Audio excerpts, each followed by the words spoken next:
Good afternoon, everybody. My name is Seamus Corry, Wellbeing Consultant, Mental Health Practitioner, and welcome to my podcast, Wellbeing with Seamus. I'm delighted to be able to introduce to you this afternoon Paul Vittles, who has wonderfully accepted my invitation to come on and join me this afternoon. Paul, tell me a little bit about yourself. Who are you? Why are you on my podcast this afternoon? Right. Yeah. Well, I grew up in the northeast of England and went to university in Bristol and went to work in London for Maury, the opinion pollsters. So I became a professional nosy parker. And then I worked for York City Council and I set up a consultancy which grew rapidly to 50 people. Wow. And I disappeared off to Australia for a complete lifestyle change. And some people might think, what's going on there? Well, I'll just fill in a few gaps there. I grew up in the northeast at a time when it was a tough time and jobs are being lost, factories are being closed, foundries are being closed, steelworks are being closed, shipyards are being closed, mines are being closed. And there's a lot of blokes had no job and no prospect of getting a job.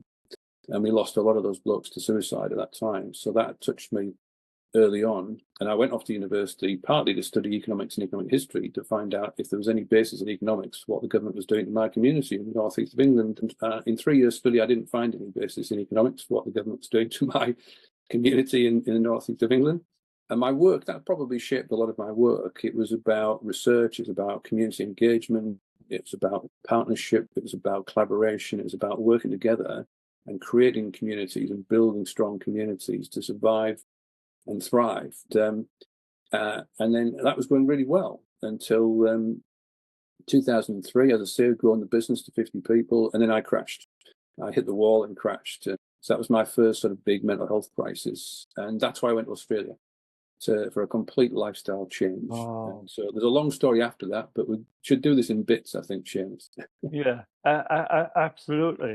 I've read a little bit in terms of your background, Paul, and I've read your background in terms of your profile on LinkedIn, and I'm aware of the Join the Dots tour that's happening and the program that's been put together, which is how I first got in contact with you, Paul, because as a mental health practitioner and as a wellbeing consultant, suicide prevention is absolutely top of my list in terms of the work that I do to support and develop people to become mental health practitioners in their own right. So together we can, I suppose, work collectively to reduce the level of suicide in this country. Can you tell me a little bit about how the Join the Dots tour came into being and where that process started? And I suppose the second part of my question is, why now, Paul?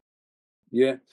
Well, it's relevant to pick up that sort of thread from when I went to Australia, because that was my way of trying to change my own personal situation and sort of my own personal mental health issues at that time. And I'm quite comfortable now saying that I've lived with mental illness for the last 20 years. That's just my reality. Things went really well initially and it was going really well. And I got Australian citizenship, so I had dual Australian British citizenship, and I set up a business in January 2010. And was doing work in Australia and around the world and having a great time. And then my dad was diagnosed with cancer and my dad died and everything went pear-shaped after that. So I had another crisis after that. My son was diagnosed with a brain tumour and the NHS made a right hash of looking after his health, and his physical health was repaired, but they damaged his mental health in the way they handled that. So I went into a period where I was struggling. I was on medication, I was in therapy, and part of my way of coping with that was to get involved in suicide prevention. And I became actively involved with Suicide Prevention Australia. I used my professional skills in transformational change and community engagement and online engagement discussions and so on. And in 2013, it was the 60th anniversary of Samaritans, and it was the 50th anniversary of Lifeline in Australia, and I ran a global forum on breakthrough ideas for suicide prevention. So we came up with all these great ideas. I got to speak the next year at TEDx Sydney in front of 3,000 people at Sydney Opera House about some of this stuff. So that kind of launched a phase where I was working in mainstream suicide prevention, and then I got to a point where I thought, is this making any difference? I'm not sure. So I went around the world to look at the zero suicide community around the world to find out where they were getting the numbers down and how they were doing it. And that led me into all sorts of other areas. And when we came back to the UK in August 2019, because when I went out to Australia in 2005, we didn't have any grandchildren, and now we've got 5 granddaughters. Congratulations. Fantastic. So that brought us back. And I got involved with the Zero Suicide Alliance here in the UK. I worked with all sorts of organisations. And what I did was I drew from all the work I'd been doing over a long period, about 7 or 8 years worth of work, and built a transformation model. And then I met Steve Phillip at the Jordan Legacy, and we started working together. Steve had lost his son Jordan to suicide in December 2019. And in January 2023, Steve and I launched a big action research project. We met with Samaritans and Papyrus and the big charities, HS Mental Health Consultants, campaigners like the Three Dads Walking, people with lived experience of suicide. And we basically just kept asking people, what practical actions do you think will get the suicide numbers down? And through that process, we published a report, we had engagement, we got a second edition of the report, we challenged the government's national strategy as woeful in its low ambition, we presented an alternative. And that led to what we've now called the Zero Suicide Society Transformation Programme, which I now lead, or I'm Chief Facilitator. My official title is Chief Facilitator. I love that. I love that title, Paul. I think it's nice, isn't it? Yeah, I like it. Yeah, I like it. Yeah, I mean, it's partly tongue-in-cheek, because I'm not chief of anything really, but facilitator is really, really important. That's what we do, facilitate and collaborate. And this model that we built that will get the suicide numbers down towards zero, there's no place for competition. It's got to be collaborative. We work, we coordinate what's happening, and we join the dots. So we got this phrase, join the dots, connecting up the issues, the people, the organizations, the places, and getting everybody to work together. And we also have a philosophy which we call everyone must be a priority for someone, because the way the government approaches this and the way that the national strategists approach this is to identify priority groups that they think should be targeted for support. Well, of course, that means it's a competition you've just created where some people are priorities and some people are not, some people are winners, some people are losers, and you can't have losers in suicide prevention. Our philosophy is join everybody together, coordinate this. Everyone must be a priority for someone. And if someone is not a priority for someone, that's where we should go to fill the gaps. And we have missing pieces in our puzzle and things like that. And whenever we do an event, we have empty chairs on the stage and we remember all the people aren't with us and all the people can't be with us that day. So it's a process. It's a very structured process. It's rigorous. It's evidence-based. It's research-based. And we thought, let's roll this out. How do we roll this out and demonstrate it? And we chose a Join the Dots tour from the Humber to the Mersey in June, 11th to the 23rd of June. And it was designed to get to Liverpool by the 23rd of June, because on the 24th and 25th of June, it is the Global Zero Suicide Summit taking place this year in Liverpool. So taking place in the UK, taking place in Liverpool, people from all around the world, I think 50 plus countries, people are coming around, coming together to talk about how to get suicide numbers down around the world, what they're doing to get the numbers down, where it's working, etc. So we thought, let's get to Liverpool in time for that. So we started off with something, I think originally it was Leeds to Liverpool, then it became York to Liverpool, then it became Humber to Mersey.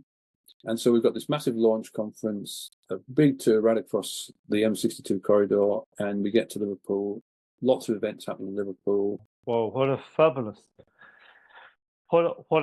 bit of work, Paul. And if my research is correct, I understand this is the first conference of its kind where everybody's coming together under one banner, under one roof, under one collaborative arm, as it were, to deal with this specific issue of suicide prevention and how, like you say, how do we all join the dots collectively to get suicide down to zero in our country? It's different. The conference is going to be different in a number of ways. I've been to hundreds of suicide prevention conferences in the UK and Australia, around the world. And there's a pattern to them. They often are very top down. So you get a lot of policymakers there, professors there, politicians, and listening to lived experience is relatively new. Australia set up its first lived experience panel in 2014. And in the UK, I think it was about 4 years after that. I think about 2018, the first lived experience panels. This is relatively new, listening to and learning from people with lived experience of suicide and moving away from that professional model of the professors know best, or the clinicians know best, or the MPs know best. Well, they don't, because they haven't got a clue, because they can't get the numbers down. No. But people who've actually experienced suicide loss, suicide crisis, we're the ones that have the answers, right? So I used to joke at one point, I used to do this little joke with people when I spoke at conferences and say, so this is around about 2016, 2017, a typical suicide prevention conference, you get the doctors in white coats, usually men, male doctors in white coats come out to speak. Then you get the academics in tweed jackets. You get the politicians with two faces. And then you roll out the typical lived experience speaker. You get the token lived experience speaker comes out and you go, oh my God, a real person. Yeah. Yeah. So that's not like we don't want that. And you can't do that these days. So what we've got at our conference is more than half of the people on stage have lived experience of suicide. Wow. We took our model and we said, right, here are all the pieces in the puzzle, okay? So you've got healthcare, you've got workplaces, you've got education, schools, higher education, you've got designing out suicide, designing safer public environments, you've got tech for good initiatives, all these different things that we get involved in, people with long-term physical health problems who are at suicide risk, people who have experienced trauma who are at suicide risk. So they're all pieces in a puzzle. So for each piece, we drew up a list of the top professional expert in that area and the top lived experience spokesperson or campaigner in that area, and we invited them to this conference. So that was a unique approach. And then what happened was extraordinary, because when I organize conferences like this, I usually work on the assumption that when you send out the invites to people, you'll end up with maybe about a 60 to 65% acceptance rate, people who want to do it, people who are available, people who know where Scunthorpe is, that kind of thing. And we've got an unprecedented 90% acceptance rate, 90%. And so we have this massive kind of program of people. So we're different in that we're a ground-up movement where people with lived experience, over half of the people on the stage have lived experience, probably over half of the audience have lived experience. We're covering massive breadth of all the issues. Another characteristic of suicide prevention conferences historically is that it's all focused on healthcare. Everything is focused on healthcare. Suicide is treated as a health issue. It's treated as a mental health issue, but it's not. Those blokes that I lost in my community back in the early 1980s, we lost 15 blokes in our community to suicide. None of them had any history of mental health. They lost their jobs with no prospect of getting another job. They lost their identity. They started to lose all hope, and they had no support system around them. So it wasn't a mental health issue. So people get into suicide crisis because they lose a job, they lose their house, they have a relationship breakdown, they have gambling addiction, they lose access to their children. All sorts of things happen to people in life. They can't pay the bills, and it leads to suicide crisis. And they've never had any history of mental health, and it's not a health issue. So when I go to the Global Zero Suicide Summit on the 24th, 25th of June, I would imagine it'll be 2 days where I would reckon probably maybe 80% will be talking about healthcare and 20% will be talking about other stuff. Because it's mainly people working in healthcare that go to those global suicide summits. But at our conference, it will be, it'll be the other way around. It'll be 10% healthcare or 5% healthcare, Good. 95% all the other stuff. Yeah, and I've seen the program, and the program, Paul, is impressive. Two things about the program. Firstly, how you've been able to fit everybody in on a one day. And I know it starts at 9 a.m. in the Bath Hall in Scunthorpe, and I know it finishes at 5. But how you've managed to construct a program that, as you said, is from the bottom up.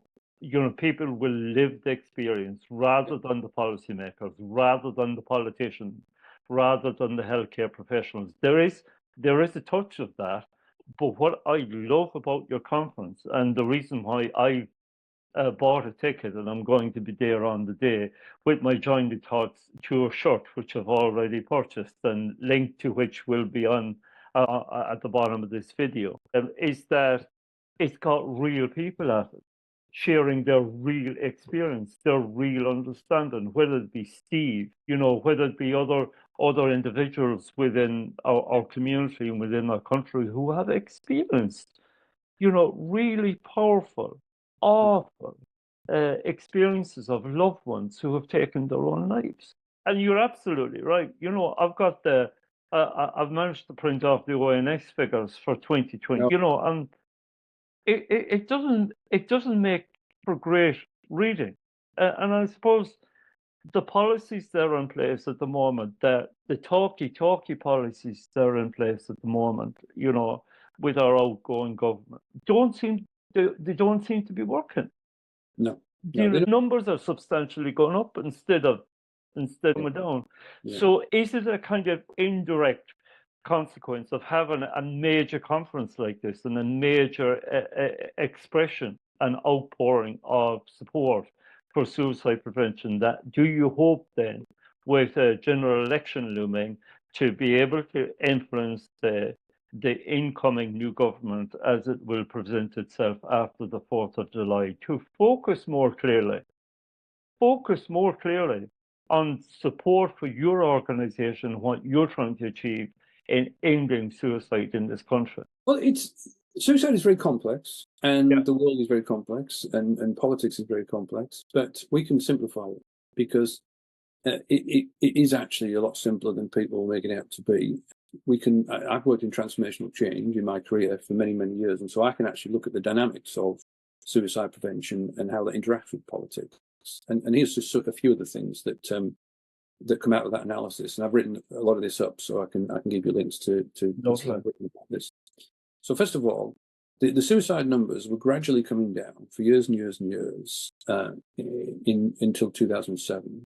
Because what tended to happen is that professional people would get together and they would suggest things that they might get the numbers down. So they tweak a bit here, a new policy there, a new bit of research leads to some change practices here. And so the numbers just kept coming down each year gradually, which was fine. Everybody thought there was not a problem here. And then that downward trend line stopped in 2007 and it flatlined for many years. And for the first few years, obviously, people didn't really do much about it. They're hoping that the numbers would start going down again, but they didn't go down. They kept staying at the same level. So we had this level of 6,000 plus preventable deaths by suicide every year since 2007. If you actually top that up, since 2007, that's a total of 100,000, more than 100,000 preventable deaths by suicide in this country since the year 2007 when the trend line changed. And then in recent years, the numbers have started going up. And in the past year in England, they've gone up by 6%. Yeah. So, this is a line that should be going down, and it's a line that's gone flat and then it started going up. So clearly something must be done. And it's taken that line to go up for the politicians and for the establishment to actually say, we've got a problem here. Now, they had a problem for 15 years, but they didn't treat it as a problem because the line was flat. So what they did is they spent a lot of their time spinning and trying to say that it wasn't a problem because at least the numbers weren't going up. They can't say that anymore because the numbers have gone up by 6% in the past year. So that's the first problem with the dynamics of it. There's inertia in the system. Then we've got low ambition. So in 2012, the first published suicide prevention strategy in England came in, and then they put a plan in place as required or as advised by the World Health Organization. And the World Health Organization said that your plan should have a target of at least 10% reduction in suicides in 5 years. And the government went for 10% in 5 years. So even though the World Health Organization said at least 10%, they went for the minimum of 10%. And they didn't achieve it because their ambition was not high. So even though they put that target in place, it starts with low ambition and it fails, basically. And then the new strategy came out last year, and they didn't even have a target in it. They didn't bother to put a target in. They've just given up, basically. And the new strategy is just woeful. It's low ambition. It's shameful in its spin. It's harmful in places. And I called it the suicide prevention strategy that prevents us from preventing suicides. So I didn't think very much of it. And I've written a 36,000-word critique of the national strategy if anybody really wants to go into detail about it. But in there, I also pointed out these dynamics. They create these competitions with priority groups. They launch suicide prevention grant funds that you can apply for to get some money, £10 million. And they trumpet this. The minister goes on TV and says, we've set aside £10 million and you can apply for it. Well, first of all, suicide, the latest report from the Samaritans and the London School of Economics shows that preventable suicides cost the economy £10 billion every year. So if you've got a problem that's costing the economy £10 billion each year, then £10 million in a grant fund ain't very much. It's scratching the surface. Then what happened is they had 1,800 applications for that grant fund. So what they did then is create another competition, and 79 organisations won that particular competition and got some money. 1,700 organisations got nothing. And they just got soul destroyed further by not having access to any funds. They also had the very strange thing where they gave out 25% of all of the money to 4 charities. which I find very bizarre. I can't understand how anybody can even think like that, that you've got a 10 million grant fund, you could potentially give £1,000 to hundreds of organisations out there trying to do good work, small charities, and you give a quarter of the money to 4 charities. It seems a bit strange to me. But so you've got low ambition, you've got a lack of understanding of the problem, you've got an outgoing government that clearly has given up, and then you've got a Labour Party, and I've met with my local Labour MP, and I've spoken with people in the Labour Party, and they don't even understand the problem that we're trying to solve here. So they'll say things like Keir Starmer says, we're going to try and get the suicide numbers down by tackling mental health waiting lists and tackling self-harm. And then you ask him a few more questions, and what happens is that you realise very quickly he doesn't really understand the problem. So what happens in reality is that, as I say, suicide is not just a mental health issue. No, it's not. So just tackling mental health services and waiting lists isn't going to help. No. Some people go into mental health services and psychiatric hospitals come out worse than when they went in, so that's not always the problem. Then you've got the fact that self-harm overlaps with suicide, but it's a different issue. Some people spend their lives self-harming, but not with suicidal intent. So, as I say, it's a complex problem that people, first of all, need to understand. Secondly, they need to understand the scale of this. As I say, there's 6,000 plus preventable deaths every year. Then they need to understand the practical solutions. And unfortunately, the professors who've been working in this for 30 years, the politicians, a lot of them don't understand enough about the practical solutions, and they don't have the commitment. So very little happens. Now, that sounds like a depressing picture, potentially, but what we've done in our report is outline what those practical actions are that will get the numbers down. The programme that we've built is ambitious. We believe that we can get the numbers down towards 0. We do things like saying, we say to all the professors and all the clinicians and all the politicians, do you believe, based on the research that's available, do you believe that most suicides are preventable? And there's yes, absolutely. Research shows that most suicides are preventable. And we say, well, let's just do a little maths lesson here. Now, why would you set a target of 10% reduction if most suicides are preventable? Doesn't that mean that we can get at least 50% reduction in the number of suicides? And they go away scratching heads because they can't quite work out how they managed to paint themselves into that corner. But we show them these practical actions will get the numbers down. Yeah. And it comes back to collaboration. It comes back to working together, joining the dots, working with grassroots organisations that are doing incredible things. When we get to Liverpool, we'll go to Sean's Place on Friday evening. Sean's Place was set up by Debbie Rogers. She lost her brother Sean to suicide. Mental health services failed Sean. Local services generally failed Sean. Sean took his own life. Debbie said, I'm going to set up a centre for people like Sean. I'm going to set up the kind of centre that possibly could have kept my brother alive. Just a social centre, a meeting place, peer support, anything that will help these blokes who are struggling. And obviously I can't bring Sean back, but I'll help other blokes like Sean. So she got a room in a community hall, 6 chairs, blokes came in, how can I help? And she said, do you want clinical support? What kind of help do you need? And they said, can we go fishing? And she said, yeah, sure, we'll go fishing. We'll organise a fishing trip. And then a few weeks later, one of them said, I've always wanted to learn how to play the guitar. Right, we'll get some guitar lessons. And so it went on, just listening, acting.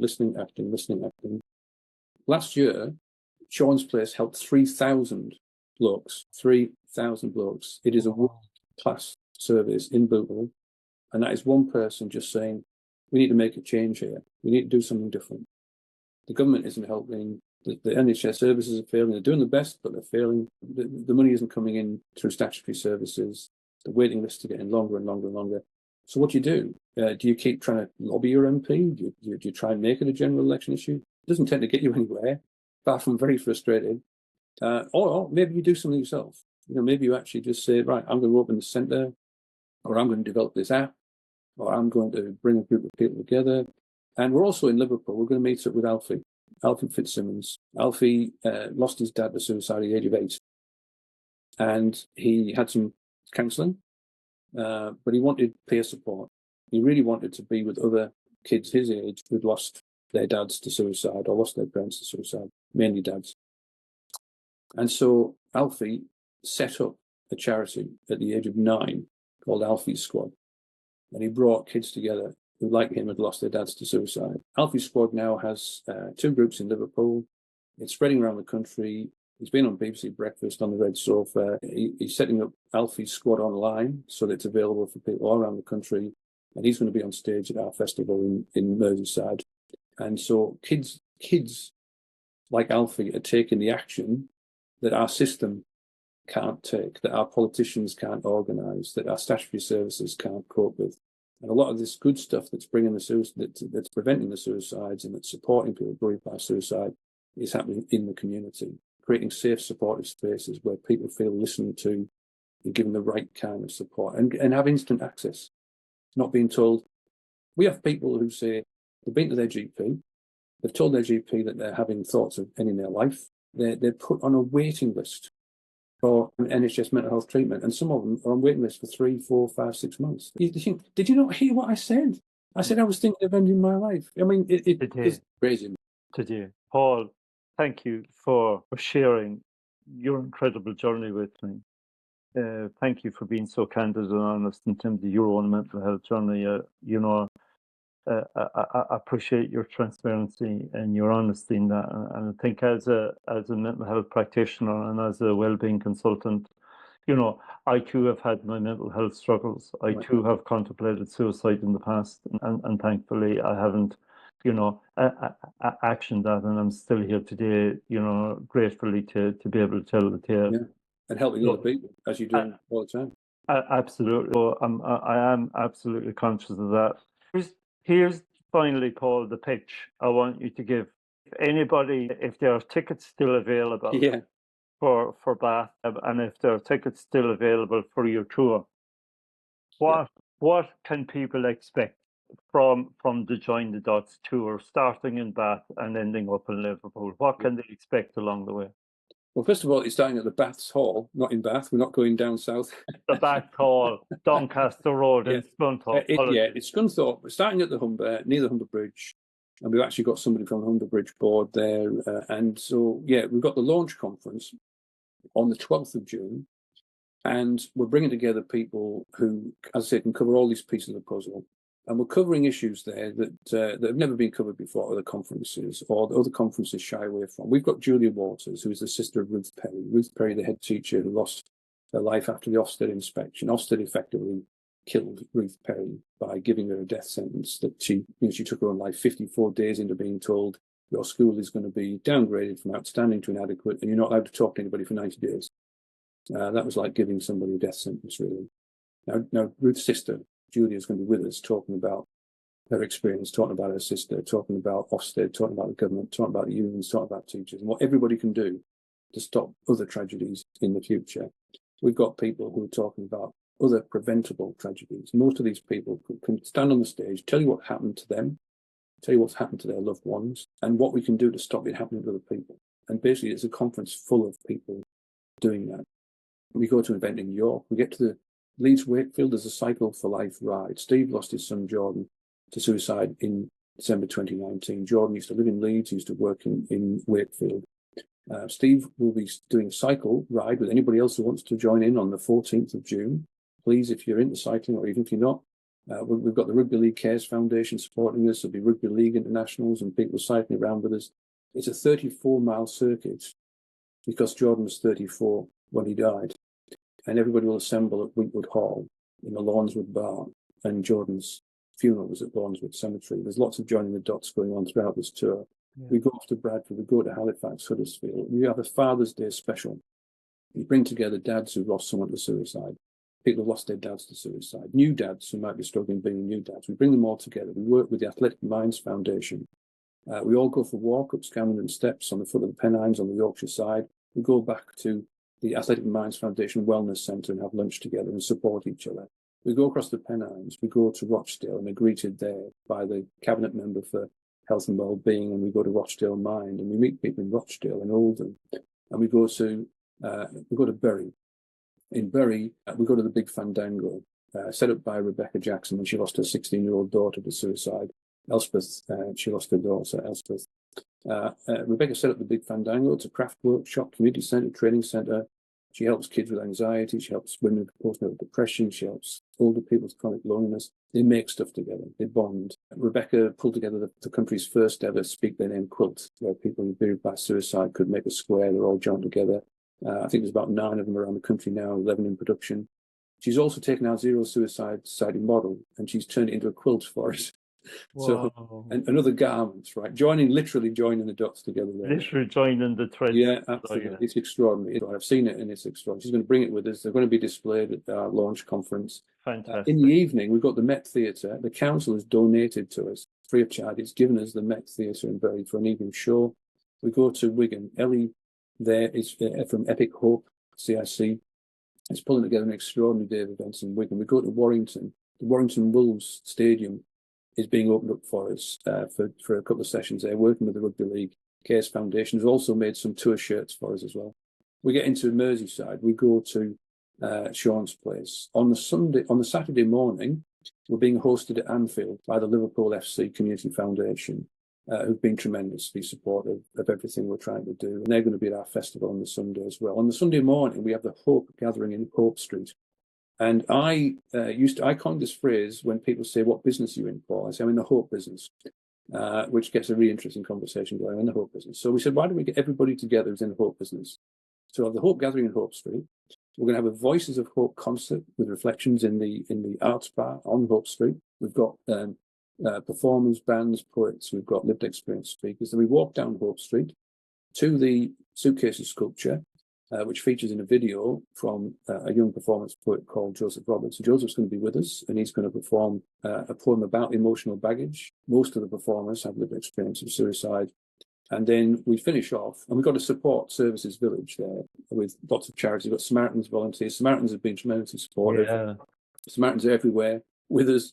And we're going to look after people there and have a great day in a safe, supportive environment. And tickets are available for all these events via the Jordan Legacy website, via our Eventbrite pages. And we get to the Bootle Festival, and big outdoor festival from 12 till 6 p.m. We're charging, we've said £20 minimum donation. Wow. For a festival like this, people would pay hundreds of pounds. Absolutely. And finish off. This is the big finish before I go off to the Global Zero Suicide Summit. We've got the Liverpool Lighthouse Community Choir. Wow. And they were recently on the BBC on Red Nose Day singing with Paloma Faith. They have in their choir members who lost loved ones at Hillsborough. They have Hillsborough survivors in there. They're a group of people who understand loss and trauma, and they understand what we're trying to do, and they wanted to close our festival. So we were very lucky to get them, but they're going to be there. And they're going to do various songs from their repertoire. And then I said to them, can you do a particular song to finish it? I said, at our launch conference in Scunthorpe at the Bath Saw, we're finishing off with the Rumble Band, a 13-piece soul and Motown band, and asked them if they could give us what we regard as a suicide prevention anthem to finish off the conference. And it's the Sam and Dave classic, Hold On, I'm Coming. Wow. So that is the song that will finish our conference in Scunthorpe. So I said to the Liverpool Lighthouse Choir, I'd like to finish with a particular song. It's a song that you've sung hundreds of times, but it might be a bit different this time, because we'll have people in the audience here who have felt so alone that they wanted to end their lives, or they've lost loved ones in that situation. We'll have people who've lost all hope, and or have lost loved ones who lost all hope in their hearts. And so they're going to sing us out with You'll Never Walk Alone with Hope in Your Heart. Wow. Wow. That will be the end of the festival and the culmination of our 2-week Join the Dots, Zero Suicide Society, Join the Dots tour. Wow. Paul, I am honoured that you've taken the time out of your busy schedule and your busy day to come and speak to me this afternoon. I appreciate it. And I humbly thank you for taking the time out this afternoon. I really appreciate your time. Well, I appreciate the opportunity, Seamus, and you are a very important person in my life because you bought a ticket.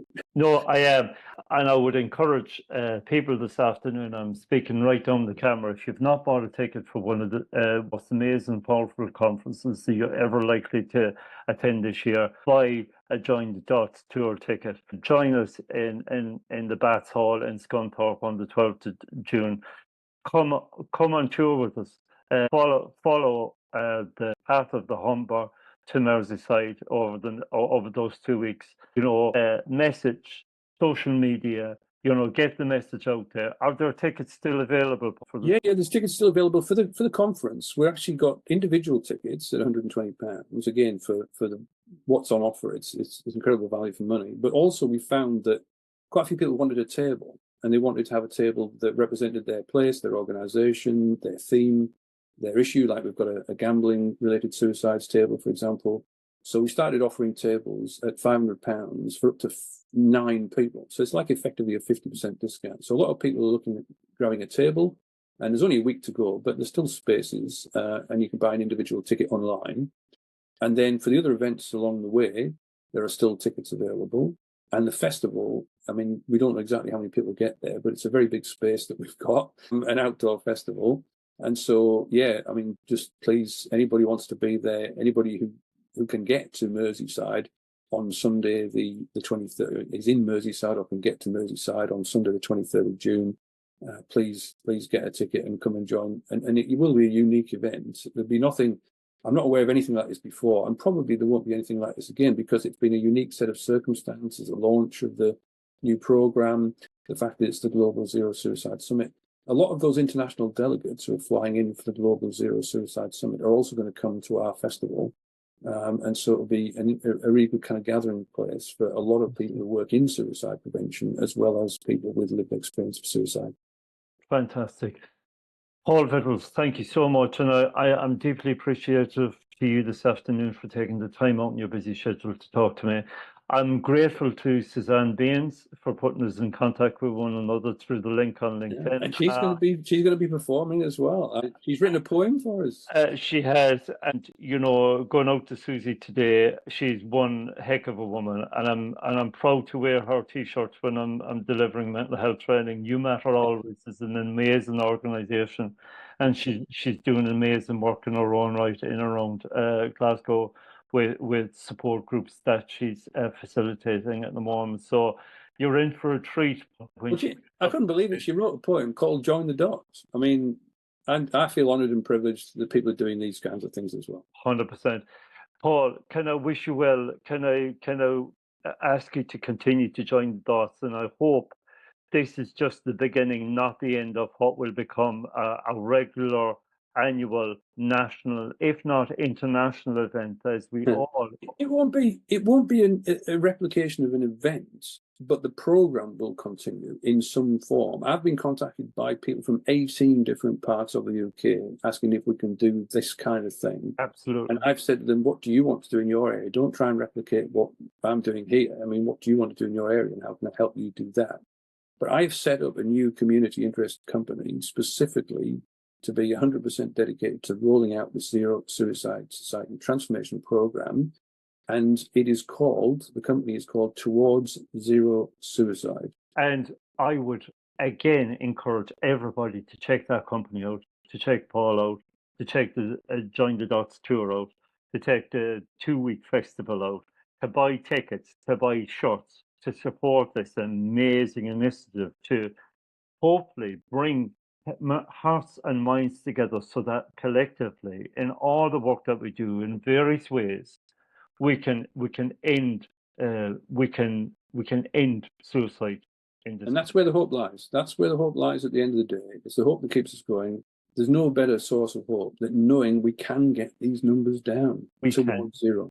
We can, and you're right. If we all collectively and collaboratively work together, not talking the talk, but actually walking the walk, boots on the ground to make a difference in real people's lives, and people will get a real experience of that over the next 2 weeks as the tour starts on the 12th of June, by real people doing real things in real communities to end the blight of suicide in this country once and for all. And I wish you well, Paul, and I wish you well in terms of your organisation. I wish you and your partners well, and the Jordan Legacy well, in terms of getting the message clearly out there. Anything that I can do in my small, humble way to spread the message for you, I absolutely will do. This recording will be available on my YouTube channel, which will be available in the links, and I encourage people to listen again to this recording, as well as read the links that will accompany this podcast this afternoon. Paul, thank you ever so much for your time this afternoon. Thank you, Seamus.